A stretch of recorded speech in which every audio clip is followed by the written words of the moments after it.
I think it's, for me, I can sum it up in one word: grace. God's grace. That's the only way. Sometimes we'll get it right. Sometimes we'll fail terribly. Like you said, crisscross hats. Forget where you are. But there's a certain grace that God gives to a Christian, and even just that conviction. When you're in that situation and you're not being true to yourself, you will know. The Spirit will just convict you and say, Kawanga there. That's not you. You're giving in. You want to be a wannabe. Yes. I mean, it's we just have to keep it real. It does happen.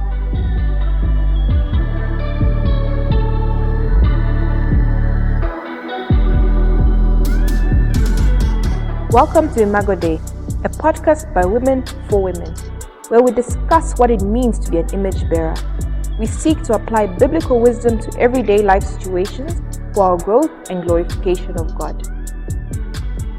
Good afternoon, Chimamwe. Good afternoon, Miriam. How are you doing today? I am fine, thank you. And how are you? I'm doing very well. And today we have a guest with us. We want to welcome Kawanga.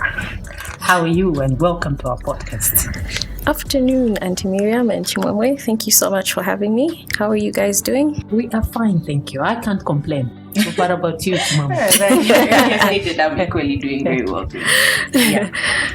Before we go into our main topic today, we just want to have a feel of our guests. We want to get to know Kawanga better. You can just tell us a little bit about yourself, who Kawanga is, and what does she do?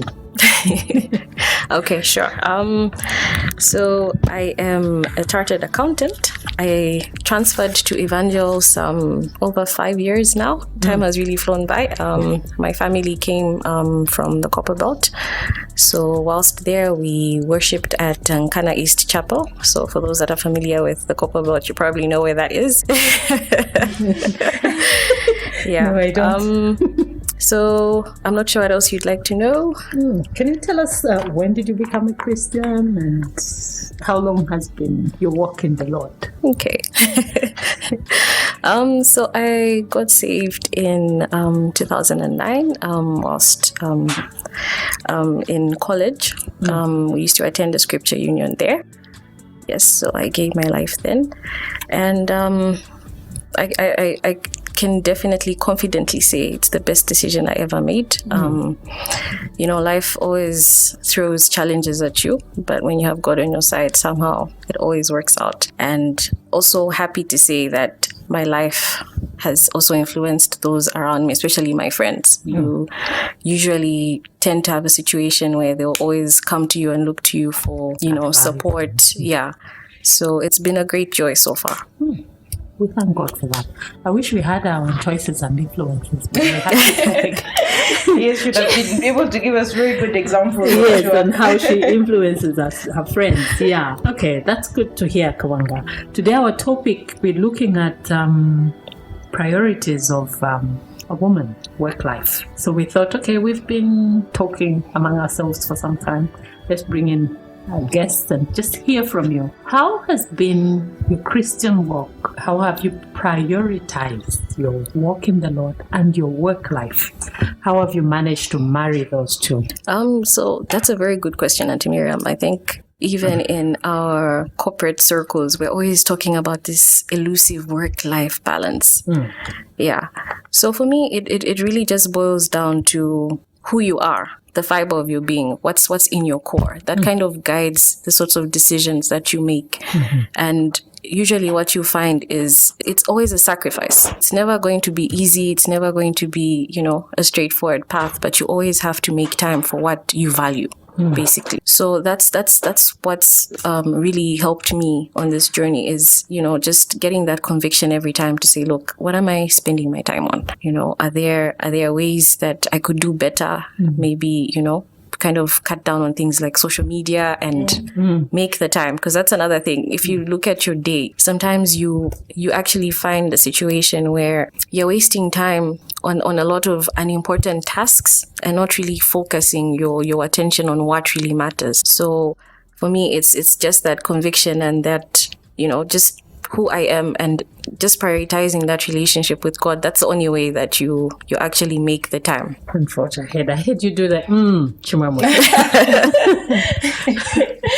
No, I agree with her in the sense that, it's important to understand who you are and who you serve and even what you're going to do at work, It reminds me of the scripture which says, even as you're working, I'm not quoting the scripture word for word, but you should work as unto God and not as unto man, And it helps even it's popped up in my head sometimes when I'm maybe seated on my chair and I'm scrolling through Facebook and it's like, no. This is not what I've been employed for.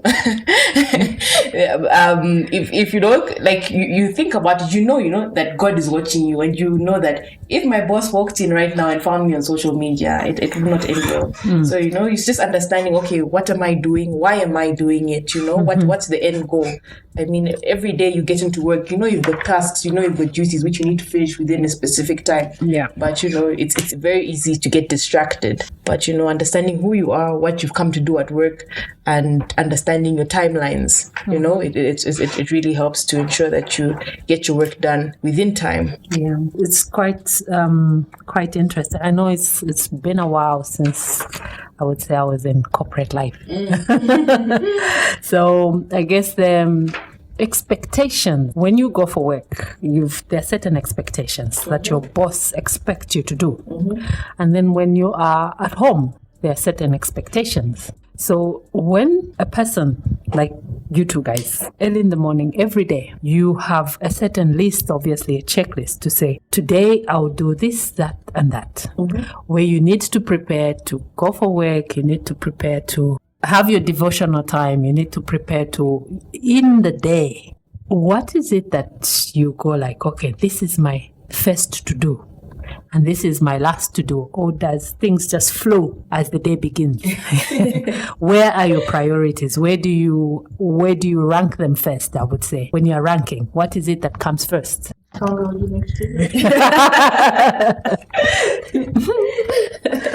That's an interesting question. I think to some extent we get to a point where we're mechanical, where you're not really thinking about it. Have you noticed even sometimes with like a route you take when you're driving, sometimes you don't even think about it. So I think first thing when I get up is a prayer. I know my days are crazy hectic, so if I don't do that, then it won't happen. Yeah. And then after that, to some extent, I will have a mental checklist depending on maybe unfinished tasks from the previous day, or an item of work or something that I've been meaning to do, or, based on an appointment, to have an appointment for the day. And then everything else just kind of flows from that, just depending on what really needs to get done, or what, like the backlog that has built up. Yeah. So I guess that's how I would tackle that. Okay. Yes, my eyes on you. I'll just copy and paste whatever she said. No, it's interesting because obviously certain things will definitely be similar. For me as well, when I just wake up in the morning, the first thing I do is pray. Sometimes I find myself praying in my sleep, where you're up, you're awake, you're praying, and maybe you might fall back asleep, and then you wake up and you're like, okay, no, I'm praying, I still need to continue praying, Yeah, so definitely prayer will be the first thing. I remember recently the boss had a meeting with us, just trying to understand how we work and what we prioritize, and how we're getting along with our work. And he was also just insisting on having a to-do list and ensuring that whatever is urgent and whatever needs to be done almost immediately should be what's on top of your list.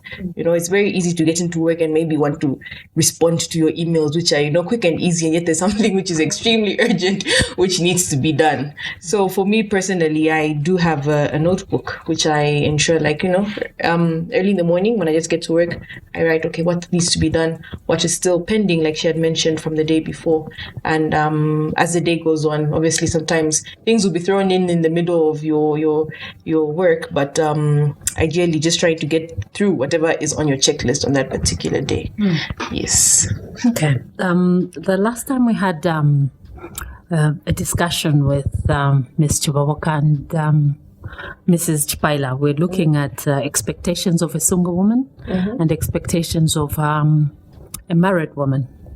When we were looking at the two topics, we saw that expectations for women do not change, and priorities of God do not change. God has given us a mandate to do something, and we saw that God's priorities don't change. It's just that we become too busy.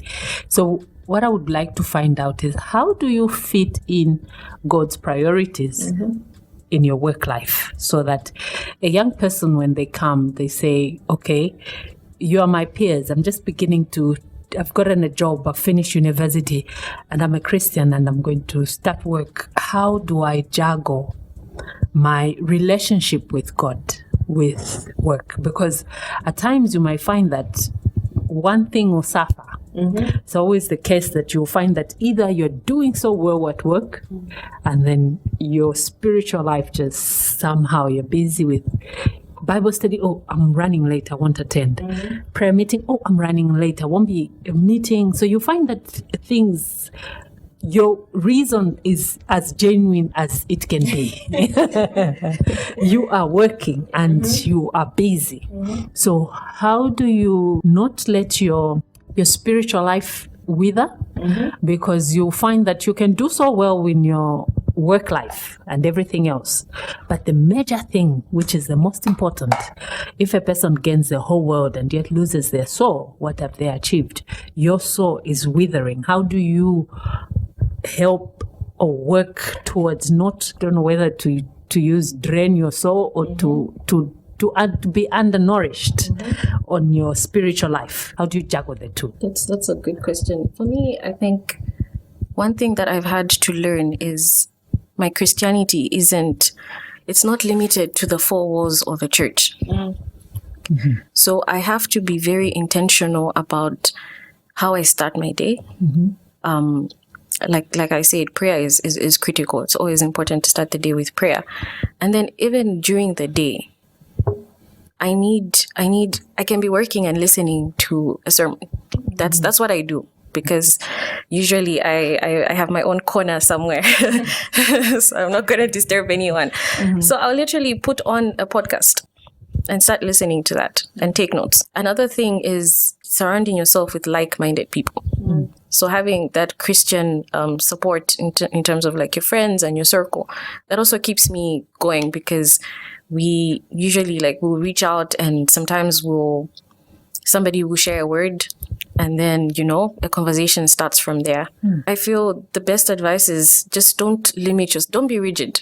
God is everywhere. Even on that drive to the office, I am singing my praise and worship. That's my thing. I love to sing. That's what keeps me going, and trying as much as possible to, wherever I can fit in, I will, even if it means maybe a post has come through and they say, look, are you able to give? If I'm able to give, that's another way I can minister through my giving. If I can't physically be present, then, I can step up in that way. But another thing is to also not let the excuses be a big thing. Easy for you to always say, I'm not available, I can't do this, I can't. Sometimes, like I said, it's sacrifice. You have to look at, at your core, who are you? What keeps you going? What makes you fulfilled? So if serving is one way that, keeps you fired up, you still need to make time for that in one way or the other. It's very interesting to hear from you, and I agree with a lot of what you said. I don't want to look like I'm repeating what you're saying, but I think even as she was talking, and even as you asked your question, something I thought about is, as a Christian, you're not supposed to be selective with when you're being a Christian. So even as you're working, there's certain things which you need to do, which should show, should be able to differentiate you. Quite right, you might be a hardworking person, but people should be able to understand that your drive is not just because, okay, I want to make money at the end of the month. But it's God has given you this job.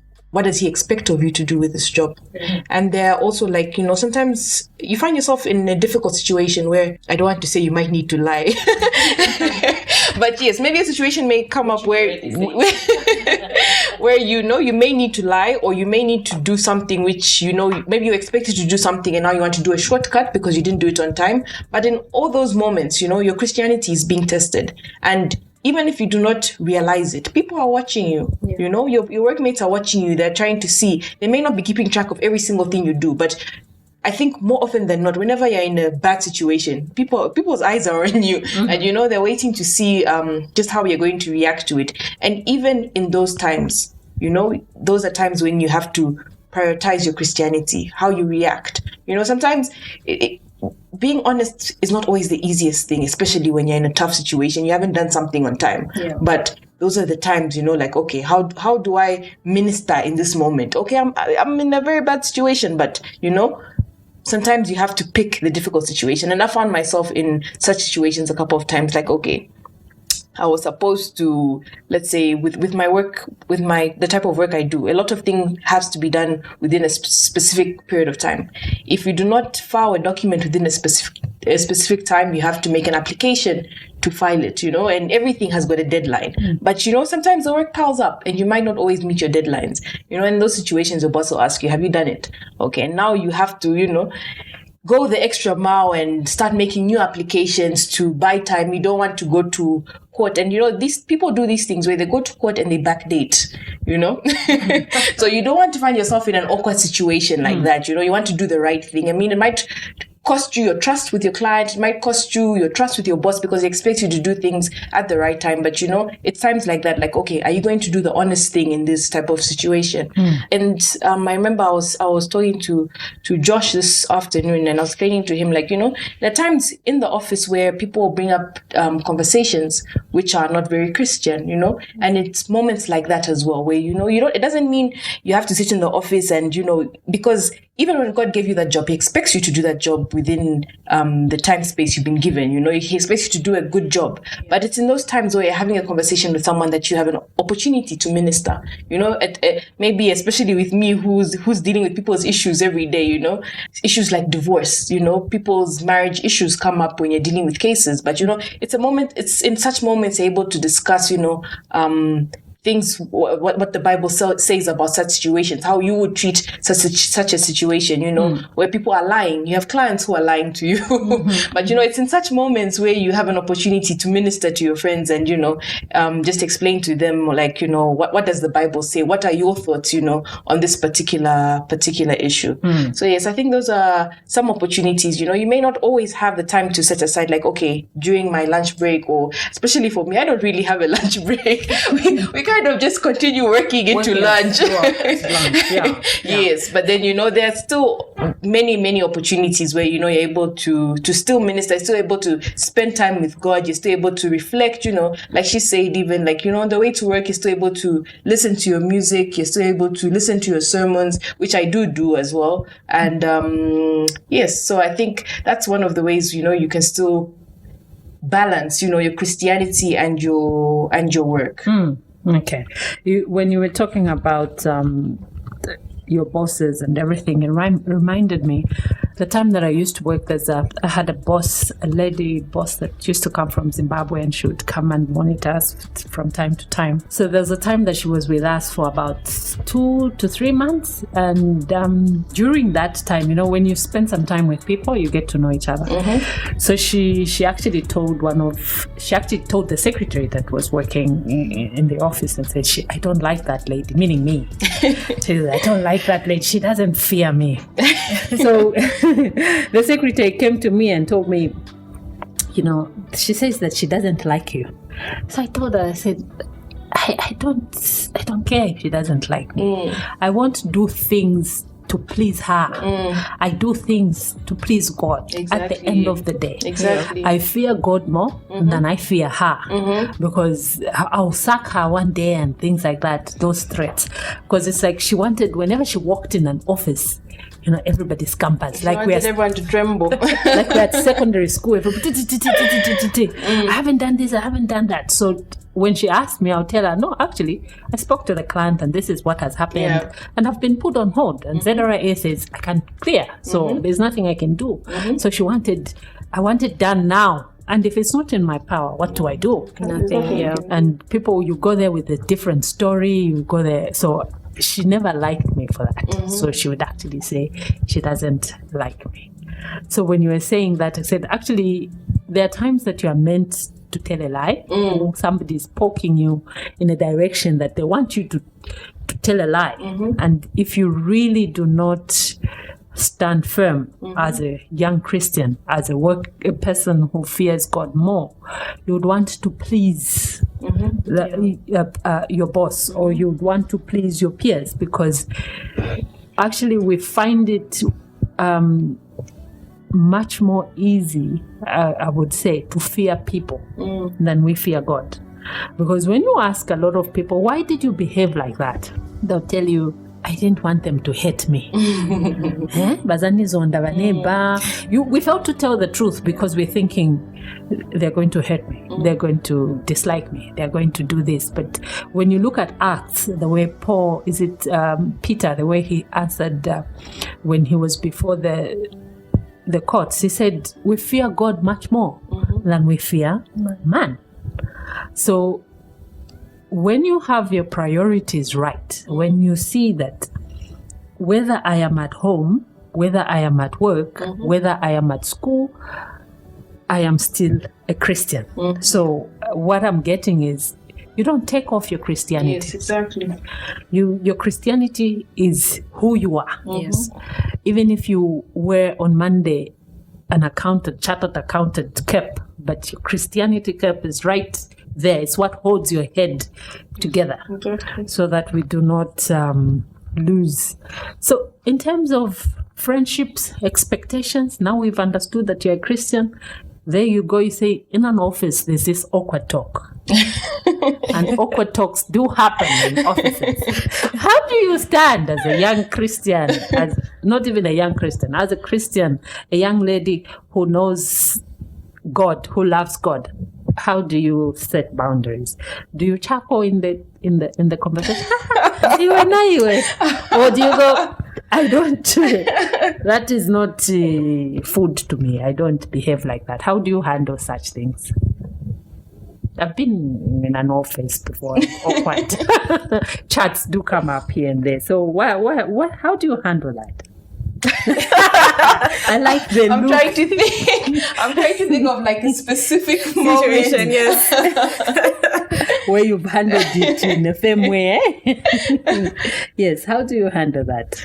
I think just generally, I mean, I've had so many situations where, like, you know, maybe an awkward conversation will come up, and the response of the people who are talking will be like, oh, Chimwemwe probably won't even understand this. Chimwemwe can't relate. And I think it's best, or at least for myself, what I've tried to ensure that I do is not indulge in the conversation. I will probably be the one of the few people who's on the other side of that conversation saying, okay, no, you shouldn't do this. Or I'll be that person who looks like I'm judging people. But, you know, but it goes back to understanding A strange one in the understanding your principles, understanding what's guiding you, understanding who God is in your life and what He expects of you in that particular situation. I've literally had conversations with myself like, okay, I know God wants me to say this at this particular time. It's not the best thing for me to say, but I need to say it. Otherwise, you know, at the end of the day, it's me who has to hold an account of my own life. It won't be, okay, as a firm, what did you people do? No. It will be as you specifically, you know, what did you stand for at that particular time? So I mean, there are times where I have chosen to be silent, which isn't the right thing to do. But, you know, most times, at least, I do try and stand up and say, okay, no, my views are this, and this, and this is the reason, you know. I remember recently I was being asked even in the office, like, you know, why don't you take alcohol? Is it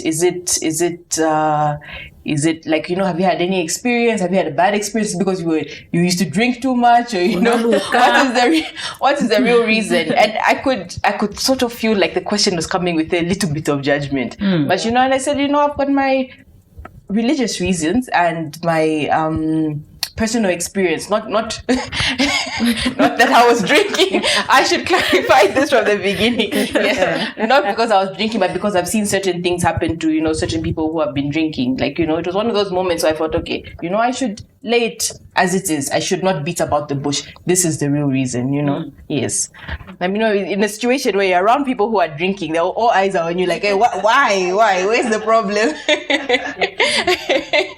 Yes. Okay. Yeah, no, definitely. It's a tough one, to be honest. I think it's sometimes to avoid the confrontation and the judgment and the eyes. You're usually in your corner and pretending to not have heard the conversation to start with.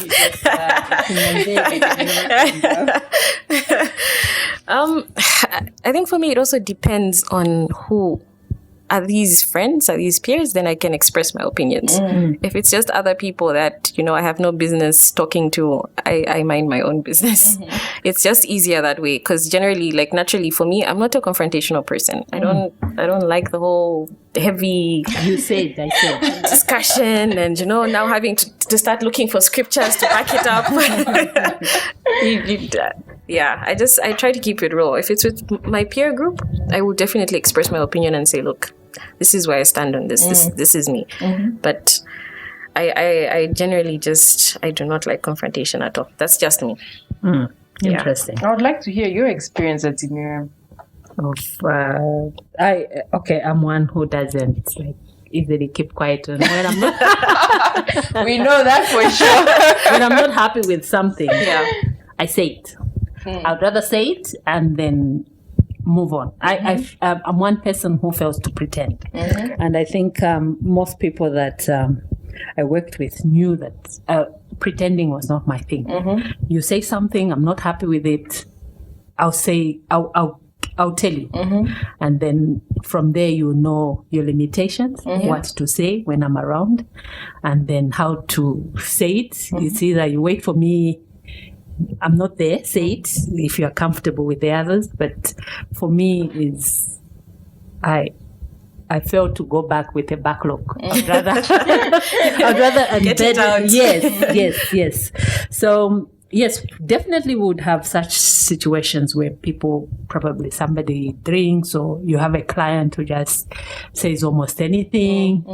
And then I had friends that would keep quiet or just smile. But I would say, please know your limits. Recently, I had a situation where there's a young guy that where I buy and sell things. So, he was having these funny jokes. And, no, you are young and things like. I just told him, but you know what? You should know your limits. I do not, yes, I laugh with you, but do not outstep your boundaries and things like that. I know you as this. Don't make this relationship awkward.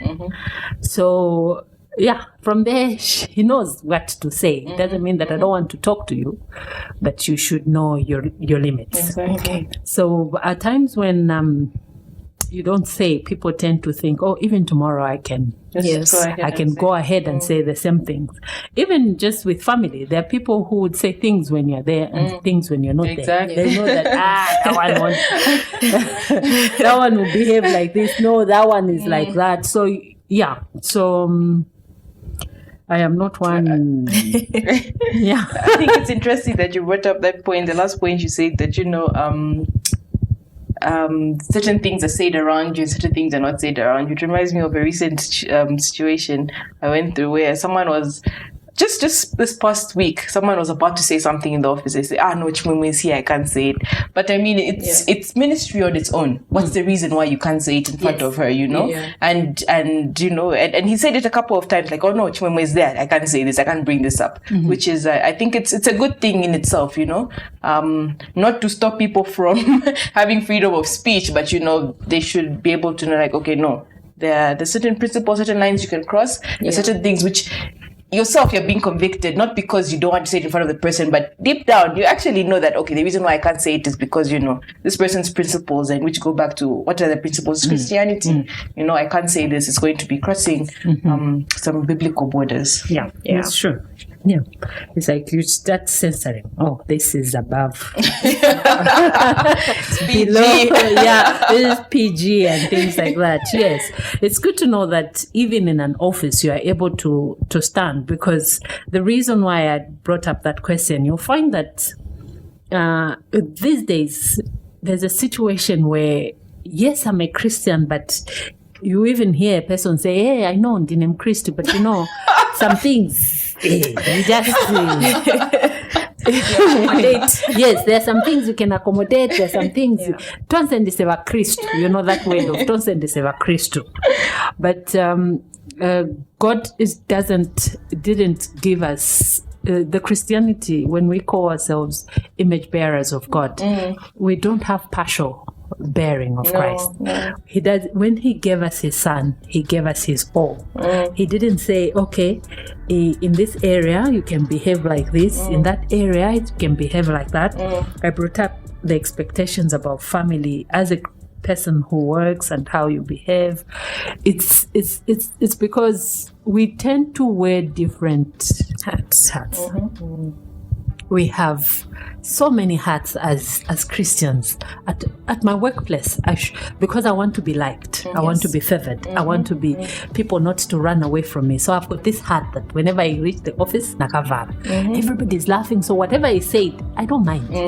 I can joke with them, I can do this. Oh, let's go out at night, we're going to the disco, because I don't want to be the old one. Yes. But okay, I'll be part of the group, but I won't drink. And when people say, but how come you were found on a photo, and then you will say, no, it's because I didn't want them, I wanted to evangelize to them. We'll find a good reason. And then when we are with family, also, we don't want our family members to feel out of place. Out of place. This one is like this, so I need to wear a family kasot. I'm with my families, I can tolerate certain things because they are my family. And when I'm at church, I should be this holy. So that when Chimwemwe sees me, goes like, ooh, Auntie Miriam. And then when I'm at home, I should be having a certain. So we tend to have different tusotes, and at times we even forget which one we were wearing when. And we find that in the end, we don't have a testimony that we are sharing with people. That we are really people reading us to say, oh, this is Kawanga. When I say Kawanga is like this, when I hear a story from a workmate and say, oh, you're talking about that Kawanga. She's like, and those stories do come out. Yes. What Kawanga? You're talking about Kawanga Macheleta. I work with her. Yes. And then I'll go like, huh? I know that she doesn't talk. What? She's like this and like that and like that. So we tend to forget that actually the one that holds our life is God. And our lives are in God's hands, not in our hands. So when you're putting your priorities straight, when you are trying to evangelize to your friends, to your family, to your neighborhood, you've got a life that is in different sectors. Yeah. So how do you balance? Because remember that a heart of man is deceitful above all things. So how do we forge ahead? I think for me, I can sum it up in one word: grace, God's grace. That's the only way. Sometimes we'll get it right. Sometimes we'll fail terribly. Like you said, crisscross hats. Forget where you are. But there's a certain grace that God gives to a Christian, and even just that conviction. When you're in that situation and you're not being true to yourself, you will know. The Spirit will just convict you and say, Kawanga there. That's not you. You're giving in. You want to be a wannabe. Yes. I mean, it's we just have to keep it real. It does happen. Even with friends, sometimes you get this thing where, to some extent they start to alienate you, and then sometimes you're almost tempted to want to give in. Yes, you want to compromise, and you just want to, I just want to fit in with the girls. Exactly. And you feel bad. You go home. What can I change? What did I do? It's like you're thinking you are the one in the wrong. Yeah. How I should have done. Maybe I should have spoken to that one. Maybe I should have, to try and fit in. Yes. So for me, it's just God's grace, to be honest. I can't tell you there's a tip or a trick. It's just God's grace, because some days I'll get it right, some days I will fail terribly. For my grace is sufficient. Yes. The times that you're weak, He is stronger. Interesting. You're telling me that I've summed it up? Is that what you're telling me? My grace is sufficient for you, for my power is made perfect in times of weakness.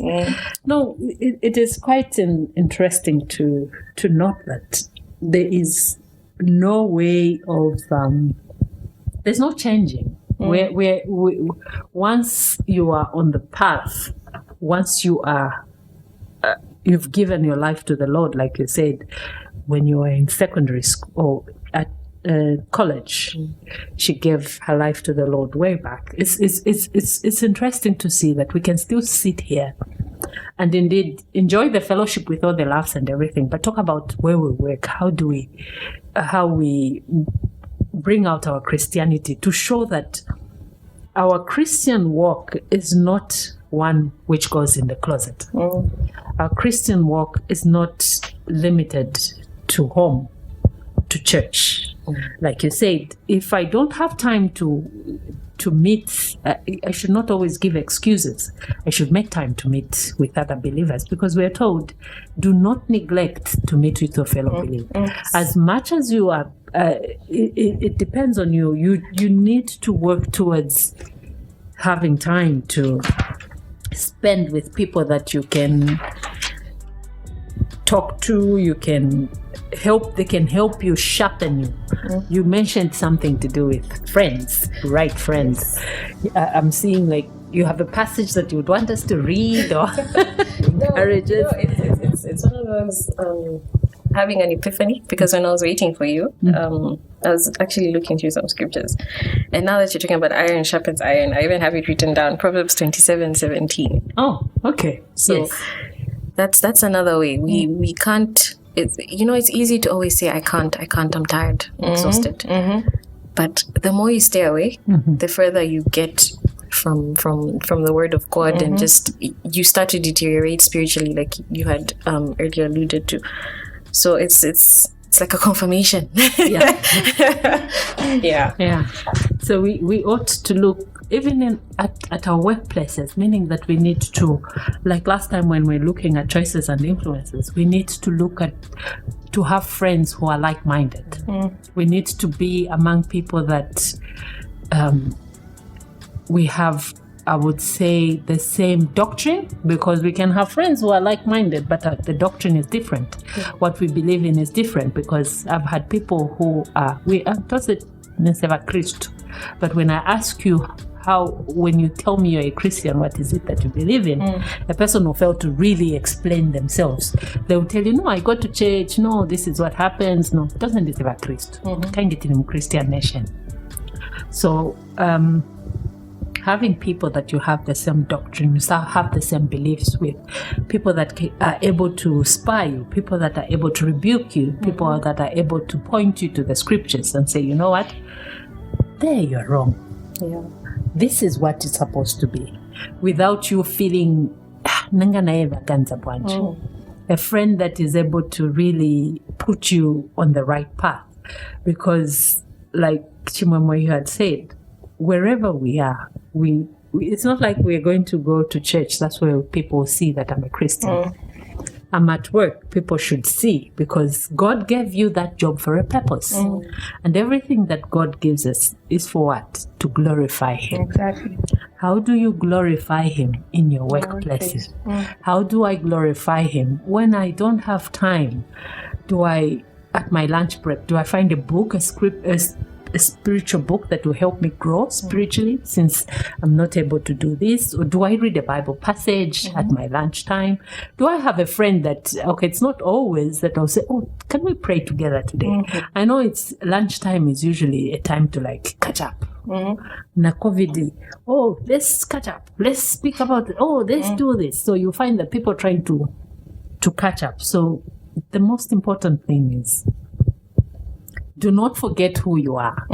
We should not really rely on we should not be a people that go with the group, with the chimwela. Office influence. Oh, it's in the office. Let's do it. Let's go. Let's do. Why don't you drink? Did you have an experience? Okay, banseka maningi. What is the next thing? Just a little. No, don't give me too much wine. Just a bit. Since I'm just testing, because we don't want to be the old one.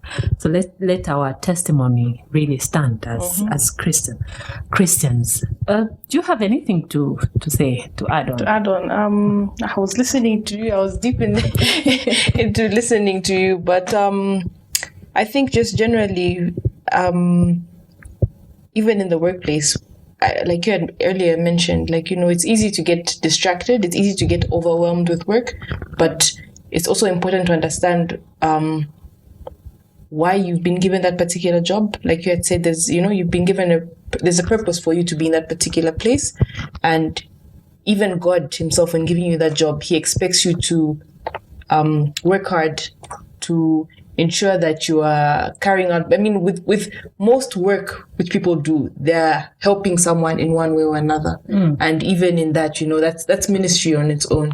So it's just ensuring that you are able to merge both.